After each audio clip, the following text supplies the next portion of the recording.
श्री शिवाय नमस्तुभ्यम। हर हर महादेव।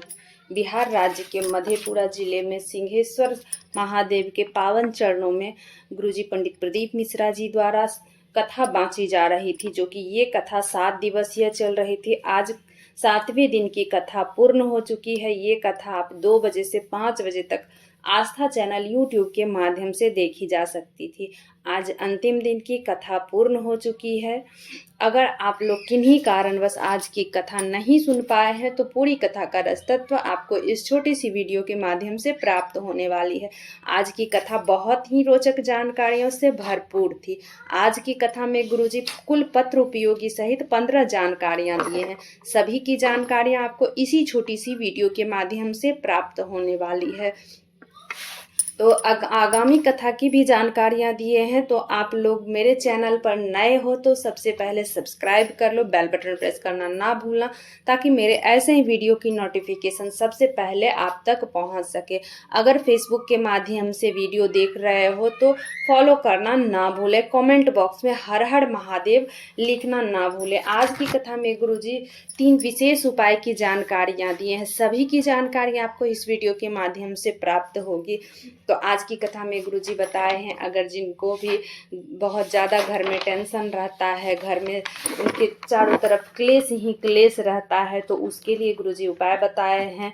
अगर जिस व्यक्ति को बहुत गुस्सा आता है तो उसके लिए भी बताए हैं। आप बैसाख महीने में किसी दिन भी कर सकते हैं। लक्ष्मी प्राप्ति के लिए, व्यापार व्यवसाय के लिए भी उपाय बताए हैं, जो कि आप बैसाख महीने में किसी भी दिन कर सकते हैं। कल सोमवार है, बैसाख का सोमवार है। बैसाख महीना पवित्र महीना है और सोमवार तो भगवान भोलेनाथ के लिए प्रिय है ही। तो आज कथा शुरू होते ही गुरुजी बोले हैं कि संसार में आने के बाद 3 चीजों का ध्यान जरूर रखें।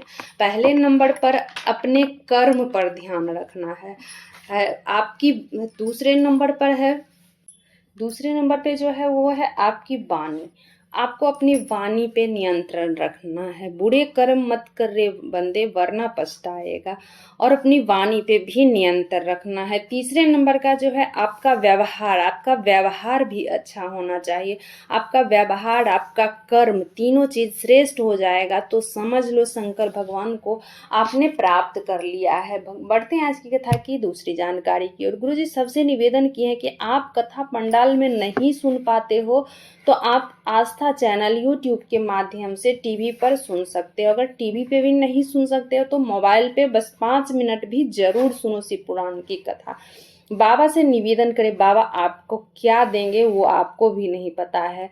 बाबा पे एक कलश जल चढ़ा रहे हो, मछली का जूठा चढ़ा रहे हो, दूध भी चढ़ा रहे हो तो बछड़े का जूठा चढ़ा रहे हो, फिर भी बाबा स्वीकार करते हैं। दिल से किया हुआ सारे व्यक्ति का जो दिल से करते तो जरूर स्वीकार करते हैं। बढ़ते हैं आज की कथा की तीसरी जानकारी की ओर। अगर आपको लगे कोई दुख तकलीफ है तो बाबा कुबेरेश्वर धाम पहुंच जाओ। शंकर की पूजन करो। बाबा 3 महीने में भंडार भर देंगे।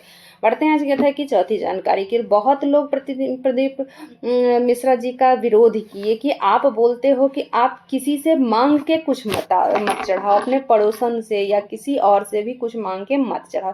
इस पर गुरुजी पंडित प्रदीप मिश्रा जी बोले, भगवान भोलेनाथ माता पार्वती से नंदन वन में माता पार्वती से बोलते हैं कि सुनो पार्वती, तुम्हारे पास जो हो पुष्प हो वही चढ़ाओ, किसी से मांग के मत चढ़ाओ। तो बढ़ते हैं आज कथा की 5वीं जानकारी की। गुरुजी पंडित प्रदीप मिश्रा जी बोले, आपके पास हो तो दान करो, ना हो तो बाबा से बोलो, बाबा तुम दोगे तो देंगे। मांगना तो आपसे मांगेंगे कि किसी और से नहीं। आप भजन करो, एक कलश जल चढ़ाओ, कुछ ना कर पाओ तो शिखर का सिर्फ दर्शन करो तो भी आपका कल्याण है। बढ़ते हैं आज कथा की 6वीं जानकारी की। सबसे गुरुजी बोले, बहुत दुख है, तकलीफ, कर्जा हो गया है, डिप्रेशन में चल रहे हो तो कुबेरेश्वर धाम पहुंच जाओ। कुबेरेश्वर बाबा पे अपने बाप को गले लगा लो। सारा टेंशन आपके बाप को दे के जाओ, सब दुख तकलीफ खत्म हो जाएगा। बढ़ते हैं आज कथा की 7वीं जानकारी की ओर। गुरुजी गुड्डी जी पत्र लेकर आए। गुरुजी 17 साल शादी के हो गए थे, बच्चा नहीं था, इलाज कराकर थक गए, औलाद नहीं हुई। किसी के कहने पर पशुपति व्रत किए। 17 साल बाद बाबा की कृपा से पुत्र दिए, उसी का आभार व्यक्त करने में कथा पंडाल में। बढ़ते हैं आज कथा की 8वीं जानकारी की ओर। गुरुदेव शर्मा जी पत्र लेकर आए खगड़िया से। 10 सालों से नौकरी का इंतजार कर रहा था। आपकी कथा सुनना प्रारंभ किया, जल चढ़ाता, मेहनत को 4 गुना बढ़ाया। कथा सुनता, तब माँ बेटा मिलकर जमशेदपुर में आपकी कथा पंडाल में जगह नहीं थी तो रोड पे बैठ के कथा सुनता। बाबा से कहता, बाबा मेरी भी झोली भर दो। बाबा की कृपा से 3 महीने में भी नहीं हुए कि बाबा ने शिक्षक पद पर मुझे बिठा दिए। उसी का आभार व्यक्त करने हम कथा पंडाल में आए हैं। बढ़ते हैं आज कथा की नवी जानकारी की ओर। राजकुमार जी पत्र लेकर आए। 1 लोटे जल का रात्रि वाले उपाय का वर्णन करना चाहता हूँ। मेरे पिताजी का खांसी था, इन्फेक्शन हो गया था, घट ही नहीं रहा था, गठान भी हो गया था। डॉक्टर जवाब दे दिया। लखीसराय में भर्ती थे। वहीं की नर्स बोली, रात्रि 9:15 वाला उपाय करे। मैं वहीं मंदिर पे गया, रात्रि 9:15 वाला उपाय किया। पिताजी अब ठीक हैं। अभी पंडाल में आपकी कथा सुन रहे हैं। उसी का आभार व्यक्त करने हम कथा पंडाल में आए हैं। बढ़ते हैं आज कथा की 10वीं जानकारी की ओर। एक पत्र आया जो कि गुरुजी पढ़ने में भी असमंजस में थे कि विचित्र सा पत्र है, पढ़ूं या ना पढ़ूं। सबके निवेदन पर पत्र पढ़े। खगड़िया जिले के मीना देवी जी पत्र लेकर के आई थी। मेरी पोती की 4 वर्ष की आयु है। उसका जन्म से ही गर्भाशय में गांठ थी, उनका योनि द्वार नहीं था।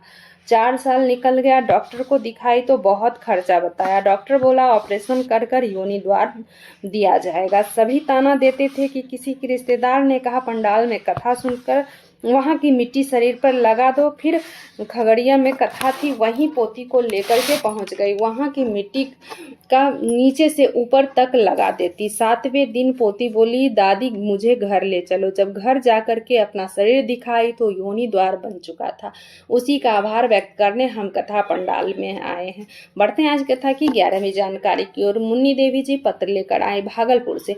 गुरुजी मेरी 2 पुत्री 1 पुत्र है। मेरी बड़ी बेटी को पीठ में दर्द हुआ, सूजन आ गया। भागलपुर दिखाई, पटना दिखाई। कुछ दिन बाद पता चला इसे 4th स्टेज का कैंसर है। डॉक्टर जवाब दे दिया। शरीर में बहुत पीड़ा था, कीमो चालू हो गया। फिर डॉक्टर बोल दिया कीमो लायक भी अब ये नहीं है, अब इसे घर ले जाओ।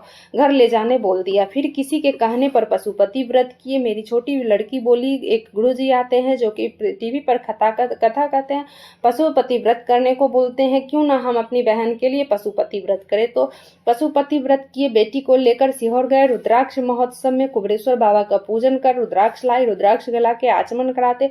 2023 से 2025 आते आते सारी रिपोर्ट नॉर्मल आ गया। डॉक्टर भी आश्चर्य में पड़ गए कि ये लड़की ठीक कैसे हो गई। उसी का आभार व्यक्त करने हम कथा पंडाल में बढ़ते हैं आज कथा की 12वीं जानकारी की ओर। आप बहुत जगह कांवड़ भरे होंगे। एक बार कुबेरेश्वर धाम के कांवड़ यात्रा में शामिल हो जाओ, बाबा कभी खाली नहीं जाने देंगे। गुरुजी ऐसा बोले। बढ़ते हैं आज की कथा की 13वीं जानकारी की ओर। प्रीति जी पत्र लेकर आई। हमने कथा में सुना था कि एक महाराज जी बोल रहे थे कि किसी इंसान को गुरु बनाओ। हमने शंकर भगवान को गुरु बनाया है। महामृत्युंजय मंत्र का जाप करते हैं। क्या नहीं बनाना चाहिए? क्या हम गुरु शंकर भगवान को नहीं बना सकते हैं? किसी इंसान को ही गुरु बना सकते हैं। इस पर गुरुजी बोले, जिस पर आप धरती पर जिस समय आए थे उसी समय से तभी से शिव आपके गुरु बन गए हैं। वो तो गुरुओं के गुरुदेव महादेव हैं। तुम गुरु बनाओ या ना बनाओ, वो स्वयं सबके गुरु हैं। बढ़ते हैं आज कथा की 14वीं जानकारी की ओर। रुपेश जी पत्र लेकर आए। बेगूसराय से 1.5 महीने से बुखार आ रहा था।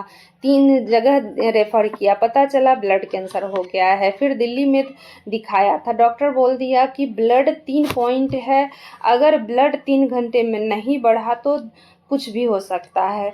एक रिश्तेदार बोला सीहोर का रुद्राक्ष है, रुद्राक्ष गलाकर आचमन करा था। 3 घंटे में ही शरीर का ब्लड बढ़ने लगा। कुछ दिन मेरी पूर्ण तरह स्वस्थ हो गया है। उसी का आभार व्यक्त करने हम कथा पंडाल में आए। बढ़ते हैं आज की कथा की विशेष जानकारी और 15वीं जानकारी की ओर। आज जो विशेष जानकारी है, अगर आपके घर में चारों तरफ क्लेश ही क्लेश चल रहा है, बहुत टेंशन रहता है, तो आपको करना क्या है, मात्र 1 कलश जल लेना है। श्रम्भेश्वर महादेव के नाम से पूरे घर में आपको लेकर के घूम जाना है। फिर आपने वो कलश वाला जल भगवान भोलेनाथ के शिवलिंग पर समर्पित कर देना है। श्रम्भेश्वर महादेव के नाम से किसी भी दिन आप इस उपाय को कर सकते हैं, घर का क्लेश खत्म हो जाएगा। अब दूसरा जो उपाय है, दूसरी जानकारी जो है, दूसरा विशेष उपाय है, अगर किसी नवयुवक को गुस्सा आता है या किसी भी व्यक्ति को गुस्सा आता है तो आपको करना क्या है, जिस भी व्यक्ति को गुस्सा आता है उसके नाम से आपको करना है आपको। 1 कलश जल, महादेव को 1 चावल का दाना, 1 बेलपत्री, 1 कलश जल शंभेश्वर महादेव के नाम से समर्पित करना शुरू कर दो। तो उस व्यक्ति के नाम लेकर के तो वो व्यक्ति का गुस्सा कम होने लगता है। और जो व्यक्ति दिल से 5 सोमवार पशुपति व्रत करते हैं तो भगवान भोलेनाथ जरूर झोली भरते हैं।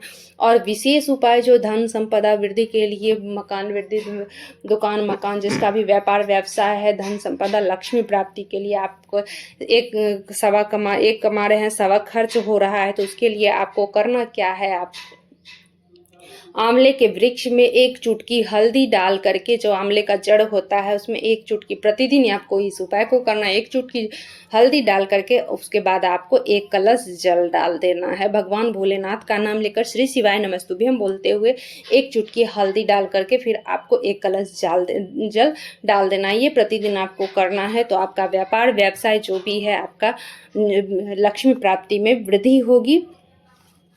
श्री शिवाय नमस्तुभ्यम। हर हर महादेव।